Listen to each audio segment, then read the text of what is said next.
In today's video, I'm going to teach you how to make any design responsive in Figma. We'll turn a static layout into one that gracefully adapts to different screen sizes, while keeping your design consistent and predictable. Start by opening your design. The goal is to convert key areas into flexible containers, so elements can reflow without breaking your layout. Use auto layout on frames, buttons, and sections. When auto layout is applied, items understand their spacing and padding, and they'll expand or shrink automatically as the frame changes size. This is the backbone of responsiveness in Figma and saves you from manually nudging elements every time a frame width changes.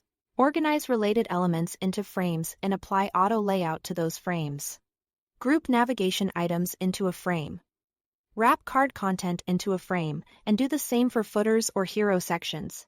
Keeping elements organized in meaningful frames lets you control spacing and alignment globally. And it makes nesting straightforward when sections stack or distribute horizontally. Next, set constraints so elements know how to behave inside their parent frames. Use left and right to pin items to both sides when you want them to stretch with the container, like a full-width header or a search bar.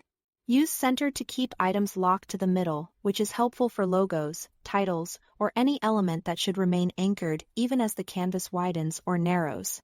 For responsive resizing, change sizing from fixed to fill container where appropriate. This tells a component to stretch and share available space with its siblings. For example, let a button or input fill its row while maintaining its internal padding from auto layout. Reserve fixed sizing for elements that must remain a specific dimension like certain icons or thumbnails, and use fill container for elements that should flex. Add layout grids with columns to structure your content. A column grid provides clear gutters and margins, so you can align edges, match spacing, and maintain rhythm across breakpoints. Position frames and components to the grid so headlines, cards, and buttons line up consistently, regardless of the frame widths. Finally, set min and max width or height values to keep elements usable. A sensible minimum prevents buttons from becoming too small to read, and a practical maximum keeps long lines of text from stretching uncomfortably wide on large screens. These limits act as guardrails, ensuring your design remains legible and balanced as it scales. That's the workflow to make any design responsive in Figma. Thanks for watching.